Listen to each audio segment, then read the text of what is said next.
श्री स्वामी समर्थ. नमस्कार मंडळी, स्वागत आहे तुमचे माझ्या यूट्यूब चॅनलवरती. आजचा दिवस तुम्हाला खूप छान सुखाचा आनंदाचा जाऊ हीच स्वामींच्या चरणी प्रार्थना करते आणि आज या नवीन व्हिडिओला सुरुवात करते. उद्या आहे 15 डिसेंबर, वार रविवार आणि या दिवशी आलेली आहे मार्गशीर्ष पौर्णिमा. पौर्णिमेची तिथी ही भगवान श्रीहरी विष्णू आणि संपत्तीची देवी यांना समर्पित मानली जाते. या दिवशी देवी लक्ष्मीसोबतच भगवान विष्णूंची पूजा केल्याने घरात सुख समृद्धी येते. या महिन्यात म्हणजेच मार्गशीर्ष महिन्यात येणाऱ्या या व्रताला विशेष महत्त्व आहे. ज्योतिषशास्त्रानुसार या मार्गशीर्ष पौर्णिमेला 32वी पौर्णिमा म्हणून सुद्धा ओळखले जाते.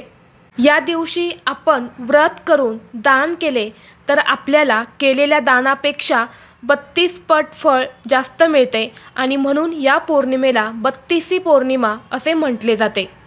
तसेच या दिवशी आपण दान केले तर भगवान विष्णू आणि माता लक्ष्मीचा आशीर्वाद प्राप्त होतो. मार्गशीर्ष पौर्णिमा ही वर्षातील शेवटची पौर्णिमा मानली जाते. या मार्गशीर्ष पौर्णिमेच्या दिवशी दत्त जयंती तसेच अन्नपूर्णा जयंती सुद्धा साजरी केली जाते. यामुळे या मार्गशीर्ष पौर्णिमेला अनन्यसाधारण असे महत्त्व दिले जाते. या मार्गशीर्ष पौर्णिमेचा प्रारंभ 14 डिसेंबरला म्हणजे शनिवारी सायंकाळी 4:58 झालेला आहे आणि या पौर्णिमेची समाप्ती 15 डिसेंबरला दुपारी 2:31 होणार आहे. उदय तिथीनुसार मार्गशीर्ष पौर्णिमा ही आपल्याला 15 डिसेंबरला म्हणजेच रविवारी साजरी करायची आहे. मार्गशीर्ष पौर्णिमेला जर आपण व्रत करून काही उपाय जर केले तर आपल्या सर्व मनोकामना पूर्ण होतात आणि म्हणून आज या व्हिडिओमध्ये मी तुम्हाला एक अतिशय प्रभावी असा उपाय सांगणार आहे. उद्या रविवार मार्गशीर्ष पौर्णिमेच्या दिवशी फक्त सकाळीच इथे एक दिवा लावा. हा दिवा लावल्याने घरातील सर्व दोष अडचणी दारिद्र्य नष्ट होईल. 100 पिढ्यांचा पितृदोष हा नष्ट होऊन घरातील गरिबी संपेल. घरात अखंड लक्ष्मी नांदेल. असा हा एक उपाय आज या व्हिडिओमध्ये मी तुमच्यासोबत शेअर करणार आहे. त्यामुळे तुम्ही हा व्हिडिओ स्किप न करता शेवटपर्यंत पाहत राहा. चॅनलवरती नवीन असाल तर सबस्क्राईब करा आणि असेच माहितीपूर्व नवनवीन व्हिडिओ पाहण्यासाठी बेल आयकॉनला प्रेस करा. आता पहा, हा जो उपाय आहे तर हा आपल्याला उद्या कोणत्या वेळेमध्ये करायचा आहे. जर तुम्हाला शक्य असेल तर हा जो एक दिवा आहे तर हा आपल्याला सकाळी 9:30 वाजेपर्यंतच लावण्याचा जास्तीत जास्त प्रयत्न करायचा आहे. कारण ही जी वेळ असते तर ही अत्यंत शुभ वेळ मानली जाते. या वेळेला आपण हा दिवा लावला तर साक्षात लक्ष्मी ही आपल्यावरती प्रसन्न होते. जर तुम्हाला 9:30 वाजेपर्यंत हा दिवा लावणं शक्य झालं नाही तर तुम्ही दुपारी 2:30 वाजेपर्यंत सुद्धा हा दिवा लावू शकता. कारण तोपर्यंत पौर्णिमेचा हा शुभ मुहूर्त जो आहे तर तो असणार आहे आणि आपल्याला या पौर्णिमेच्या वेळेमध्येच हा जो उपाय आहे तर हा करायचा आहे. यासाठी तुम्हाला उद्या सकाळी लवकर उठायचं आहे. उठून तुम्हाला स्नान करायचं आहे. स्नान करताना अंघोळीच्या पाण्यामध्ये आपल्याला थोडीशी हळद, त्याचबरोबर थोडंसं गाईचं कच्चं दूध आणि थोडेसे पांढरे तीळ टाकून तुम्हाला स्नान करायचं आहे.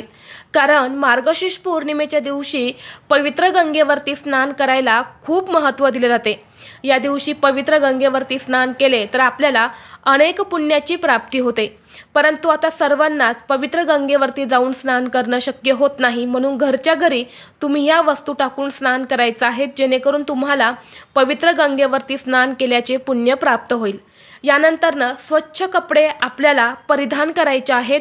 देवघरातील पूजा जी आहे तर ती तुम्हाला करून घ्यायची आहेत आणि यानंतर हा एक दिवा जो आहे तर तो आपल्याला लावायचा आहे. तर तुम्हाला हा दिवा लावण्यासाठी थोडंसं गव्हाचं कणिक जे आहे तर ते मळायचं आहे. गव्हाचं कणिक मळताना त्यामध्ये तुम्हाला हळद घालायची आहे. दिव्यांना थोडासा पिवळसर कलर येईल एवढी हळद तुम्हाला त्या पिठामध्ये घालून या पिठाचे तुम्हाला 2 दिवे तयार करायचे आहेत. यानंतर या दिव्यांमध्ये तुम्हाला शुद्ध गाईचं तूप घालायचं आहे. गाईचं तूप नसेल तर तुम्ही तेल देखील घालू शकता. यानंतरनं या दिव्यांमध्ये आपल्याला दुहेरी कापसाची वात करून लावायची आहे. या दिव्यामधला एक दिवा हा आपल्याला एका ताटामध्ये घ्यायचा आहे. त्यामध्ये थोडेसे मुठभर तांदूळ घ्यायचे आहेत. हळदी कुंकू तुम्हाला घ्यायचं आहे आणि या सर्व वस्तू घेऊन तुम्हाला पिंपळ वृक्षापाशी जायचं आहे. पिंपळ वृक्षापाशी गेल्यानंतर तुम्हाला काय करायचं आहे, जे तांदूळ तुम्ही घेऊन गेले होते ते हातामध्ये घ्यायचे आहेत आणि यानंतर तुम्हाला ओम नमो भगवते वासुदेवाय नमः या मंत्राचा 11 वेळा जप करायचा आहे आणि हे तांदूळ तुम्हाला त्या पिंपळ वृक्षाखाली तुम्हाला ठेवायचे आहेत आणि त्यावरती हा दिवा तुम्हाला ठेवून प्रज्वलित करायचा आहे। यानंतर या दिव्याला हळदी कुंकू अक्षता फुले तुम्हाला अर्पण करायचे आहेत। या वृक्षाला 11 प्रदक्षिणा करायच्या आहेत। प्रदक्षिणा करत असताना सुद्धा हाच मंत्र तुम्हाला म्हणायचा आहे। बघा, या मार्गशीर्ष पौर्णिमेच्या दिवशी या पिंपळ वृक्षामध्ये साक्षात माता लक्ष्मी आणि भगवान विष्णू वास करत असतात आणि ही पौर्णिमा देखील त्यांना समर्पित आहे। या दिवशी जर आपण तिथे असा दिवा लावला तर त्यांचा अखंड आशीर्वाद जो आहे तर तो आपल्याला प्राप्त होतो आणि लक्ष्मीच्या कृपेने गरिबीची सावली जी आहे तर ती सुद्धा आपल्या घरावर पडत नाही। जर आपल्या घरामध्ये आर्थिक अडचणी असेल, आलेला पैसा घरामध्ये टिकत नसेल, सतत पैशांच्या अडचणी येत असेल, घराला पितृदोष लागलेला असेल तर आपल्याला अनेक समस्यांना सामोरे जावे लागते।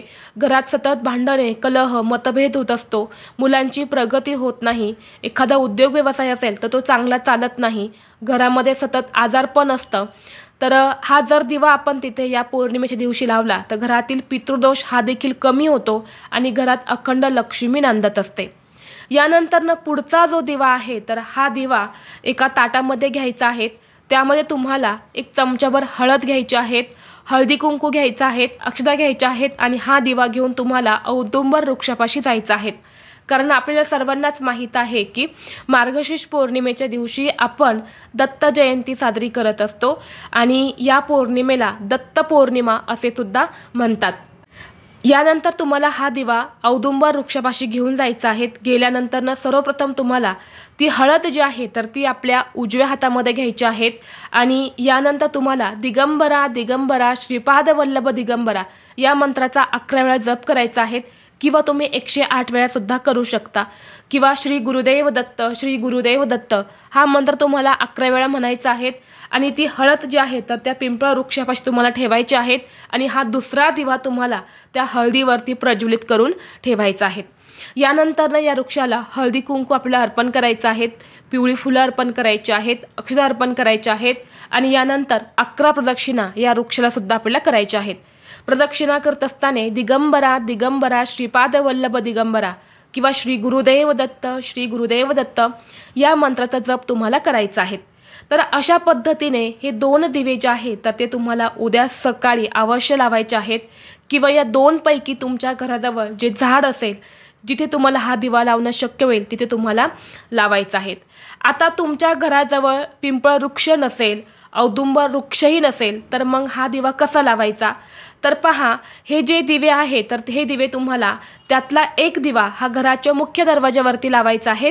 जो दिवा आपण पिंपळ वृक्षापाशी लावणार होतो तो दिवा तुम्हाला घराच्या मुख्य दरवाजावरती लावायचा आहे आणि जो दिवा आपण औदुंबर वृक्षाखाली लावणार होतो तर तो दिवा तुम्हाला तुमच्या देवघरामध्ये स्वामींच्या फोटोसमोर किंवा दत्तगुरूंच्या फोटोसमोर तुम्हाला लावायचा आहे। जेव्हा तुम्ही हा दिवा लावणार आहे तेव्हा तुमच्या मनातील इच्छा ही तुम्ही अवश्य व्यक्त करा।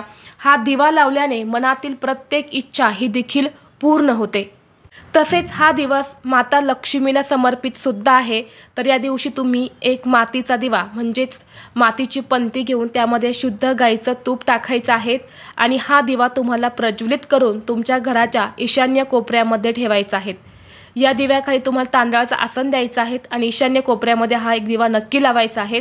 ईशान्य जी दिशा आहे तर ती भगवान विष्णू आणि माता लक्ष्मीची दिशा मानली जाते, त्यामुळे या दिशेला दिवा लावल्याने सुद्धा घरात सुख शांती ही नांदत असते। व्हिडिओ तुम्हाला आवडला असेल तर लाईक करा, चॅनेलवरती नवीन असाल तर सबस्क्राईब करा आणि हा व्हिडिओ आपल्या मित्रपरिवारासोबत जास्तीत जास्त शेअर करा। चला तर मग भेटू असंच पुढल्या एका नवीन व्हिडिओमध्ये। तोपर्यंत सर्वांना श्री स्वामी समर्थ।